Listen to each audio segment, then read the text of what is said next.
नमस्कार dear students, US English classes पर आपका स्वागत है।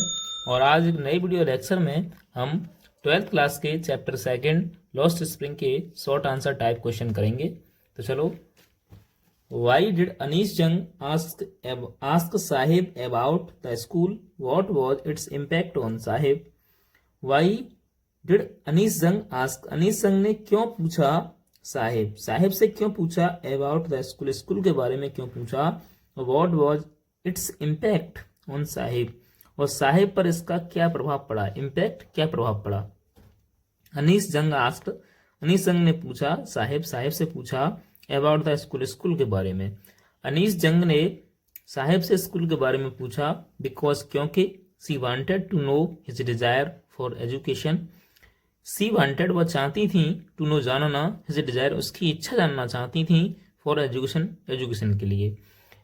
वह साहिब की इच्छा जानना चाहती थी शिक्षा के लिए।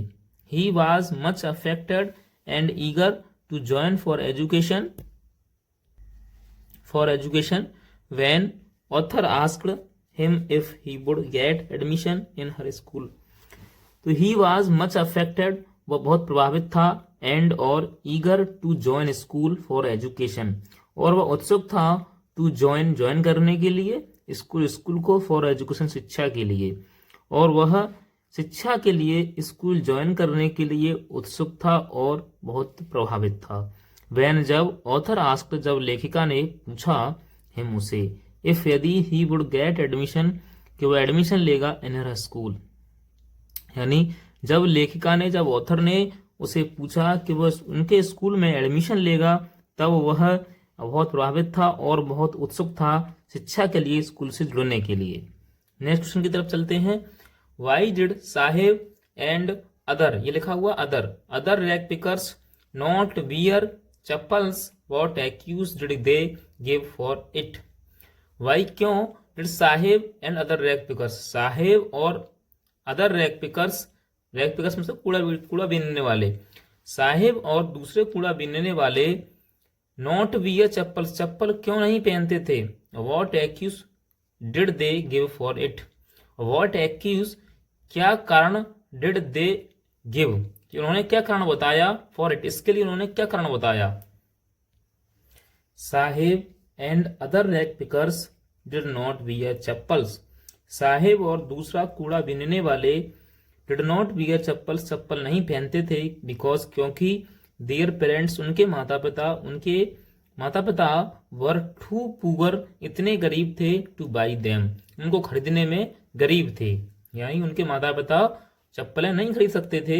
दे गिव एक्यूज उन्होंने कारण बताया, फॉर इट इसके लिए उन्होंने कारण बताया, दैट के देयर मदर्स उनकी माँ, would not get down their chappals उनकी माँ, वुड नॉट गेट डाउन नहीं उतारती हैं, देयर चप्पल्स उनकी चप्पल, एंड शूज उनकी माता उनके चप्पल और जूते नहीं उतारती हैं, फ्रॉम द सेल्फ होता है, जैसे आपने देखा होगा वो रखते थे उसके ऊपर, सेल्फ जो होती है गांव में बोलते हैं सेल्फ, उसके जूते और चप्पलों को सेल्फ से नहीं उतारती थी। यानी उन रैग पिकर्स की माँ जो हुआ करती थी वो गेट डाउन नहीं उतारती थी उनके चप्पल और जूते, फ्रॉम सेल्फ से उनके जूते नहीं उतारती थी। नेक्स्ट क्वेश्चन देखते हैं। How many rag pickers used to live Seemapuri Delhi, how did they settle there.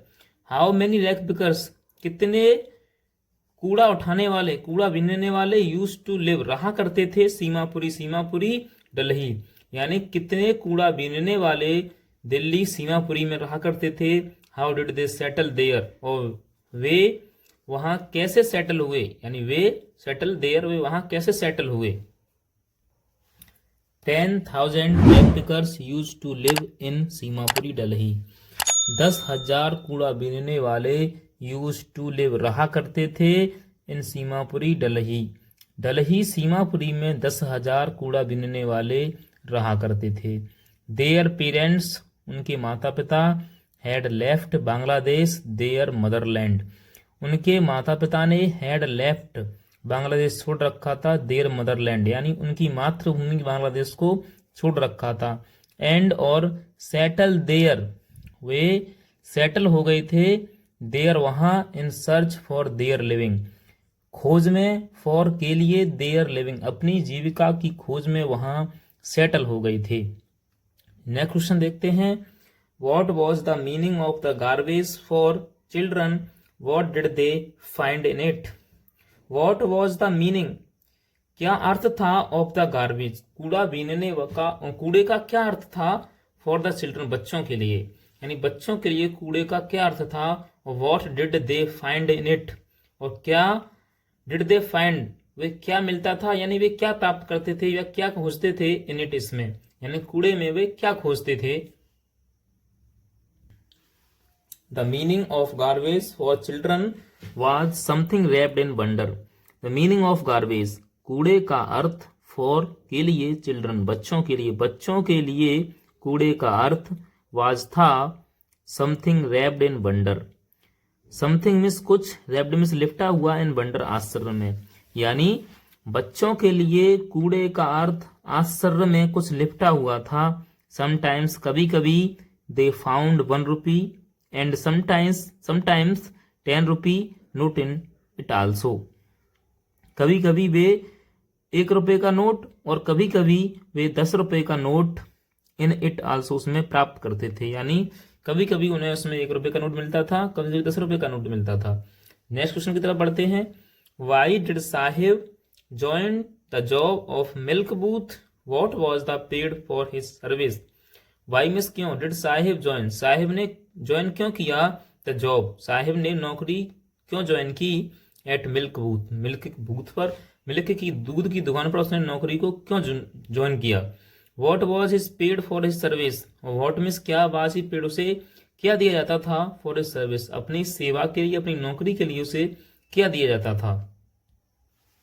Sahib joined the job at milk booth to earn money to support his family, his he was 800 rupees and all his meals for his service. तो Saheb joined Sahib ने join किया, साहिब जुड़ा, the job duty से जुड़ा, उस नौकरी से जुड़ा, एट मिल्क बूथ मिल्क की दुकान पर, दूध की दुकान पर, टू अर्न कमाने के लिए, मनी धन कमाने के लिए, टू सपोर्ट हिज फैमिली अपने परिवार को सहारा देने के लिए, यानी साहेब अपने परिवार को सहारा देने के लिए, धन कमाने के लिए दूध की दुकान पर जुड़ा। ही was 800 rupees and all his meals for his service, और उसे 800 रुपए और ऑल हिज मील्स, और उसे सारा खाना, फॉर हिज सर्विस अपनी सेवा के लिए दिया जाता था, यानी उसकी नौकरी के लिए उसे 800 रुपए और उसे खाना दिया जाता था। नेक्स्ट क्वेश्चन देखते हैं, हु वाज मुकेश, मुकेश कौन था, वेयर डिड ही बिलोंग, और वह कहाँ से बिलोंग करता था, यानी वह कहाँ से संबंध रखता था। व्हाट वाज हिज एम्बिशन, और उसकी महत्वाकांक्षा क्या थी या उसकी अभिलाषा क्या थी, इच्छा क्या थी। Mukesh was a poor bangle maker, Mukesh एक गरीब चूड़ी बेचने वाला, चूड़ी बनाने वाला था, sorry. Mukesh was a poor bangle maker, Mukesh एक गरीब चूड़ी बनाने वाला था। ही बिलोंग्ड, वह संबंध रखता था, टू ए पुअर फैमिली, एक गरीब परिवार से, विच जो कि हैड कम फ्रॉम बांग्लादेश, जो कि बांग्लादेश से आया था। हिज एम्बिशन, उसकी इच्छा थी, अभिलाषा थी, वाज टू बी, बनने का, ए मोटर मैकेनिक, के लिखा है मोटर मैकेनिक, यानी उसकी इच्छा एक मोटर मैकेनिक बनने की थी। नेक्स्ट क्वेश्चन की तरफ बढ़ते हैं, why did Mukesh volunteer to take narrator home who were there in home. Why did Mukesh volunteer, Mukesh volunteer स्वेच्छा से, टू टेक नरेटर, नरेटर को ले गया, होम घर, यानी मुकेश नरेटर को, कथावाचक को घर स्वेच्छा से क्यों ले गया। Who were there in home, और कौन वर थे, देयर वहां, इन होम वहां घर में कौन थे। तो Mukesh volunteered to take narrator home because he was eager to show his house which. Mukesh volunteered, Mukesh स्वेच्छा से ले गया, टू टेक मुकेश स्वेच्छा से ले गया नरेटर, नरेटर को, कथावाचक को, होम घर, बिकॉज क्योंकि, ही वाज ईगर वह उत्सुक था, टू शो दिखाने का, हिज हाउस अपना घर, विच जो कि, वाज बीइंग रिबुल्ट जो कि दोबारा बनाया गया था।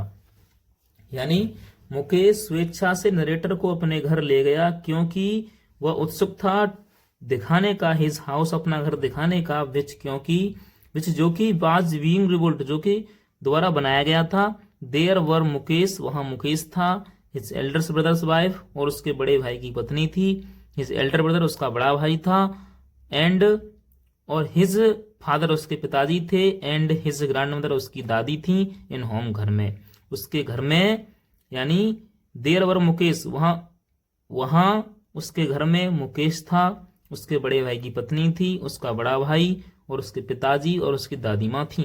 नेक्स्ट क्वेश्चन देखते हैं। It is his karma his destiny who said this and why. It means यह, इज मीन्स है हिज कर्मा, यह उसका कर्म है, हिज डेस्टिनी उसका भाग्य है, हु सेड किसने कहा, दिस यह किसने कहा और क्यों कहा, यानी इट इज हिज कर्मा यह उसका कर्म है, उसका भाग्य, ये किसने कहा था और क्यों कहा था। तो it is his karma his destiny, यह उसका कर्म है, यह उसके भाग्य है। दिस स्टेटमेंट यह कथन बाज था सेड बाई मुकेश ग्रैंडमदर, यह कथन कहा था मुकेश की दादी माँ ने।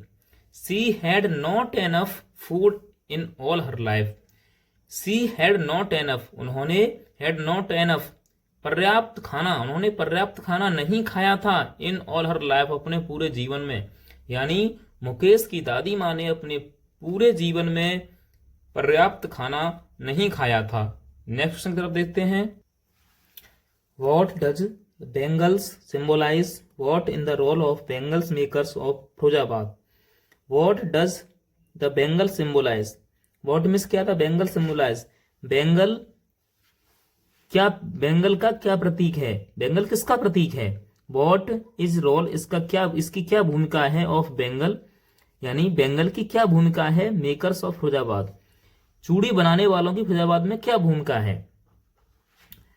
द बेंगल सिंबलाइज चूड़ी प्रतीक है, एंड ऑन इंडियन वुमेन्स सुहाग ऑस्पिशियसनेस इन मैरिज, यानी चूड़ी प्रतीक है भारतीय महिलाओं के सुहाग का, ऑस्पिशियसनेस इन मैरिज, ऑस्पिशियसनेस होता है शुभ, इन मैरिज शादियों में शुभ, भारतीय महिलाओं के सुहाग का भारतीयों में शुभ होने का प्रतीक है, चूड़ियां प्रतीक हैं।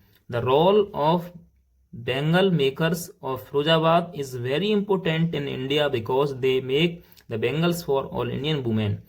The role of bangles maker चूड़ी बनाने वाले की भूमिका, और फिरोजाबाद के चूड़ी बनाने वालों की भूमिका इज है वेरी इंपॉर्टेंट महत्वपूर्ण है, बहुत महत्वपूर्ण है इन इंडिया भारत में, बिकॉज क्योंकि दे मेक वे बनाते हैं द बेंगल चूड़ियां फॉर ऑल इंडियन वुमेन्स, वे सभी भारतीय महिलाओं के लिए चूड़ियां बनाते हैं, इसलिए उनका भूमिका जो है भारत में बहुत ही इंपॉर्टेंट है। नेक्स्ट हम देखते हैं। Why could the Bengal makers not organize themselves into a cooperative? What do they face it they do? Why क्यों could the Bengal makers चूड़ी बनाने वाले not organize themselves स्वयं को organize क्यों नहीं करते, संगठित क्यों नहीं करते, into a cooperative एक सहयोग में एक साथ मिलकर के अपने आप को वे संगठित क्यों नहीं करते। What do they यदि वे ऐसा करते हैं, face if they do, what do they face if यदि they वे do ऐसा करते हैं तो उन्हें क्या सामना करना पड़ेगा, उन्हें क्या देखना पड़ेगा, किसका सामना करना पड़ेगा।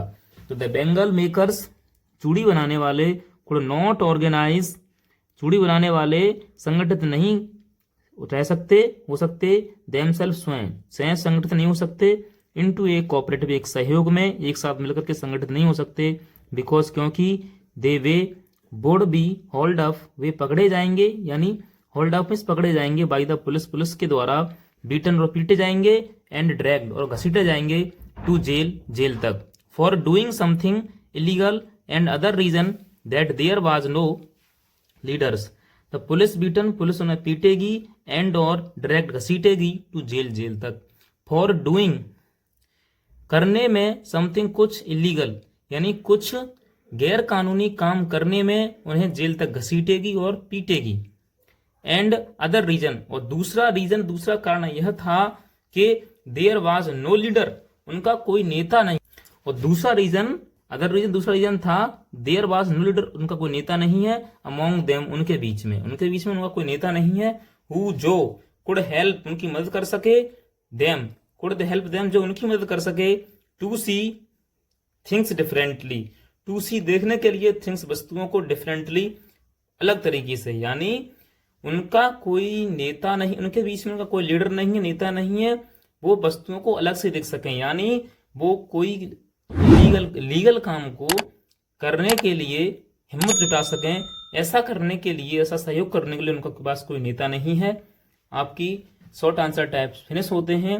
नेक्स्ट वीडियो में मिलेंगे, हम लॉन्ग आंसर टाइप क्वेश्चन करेंगे। Thank you for so much.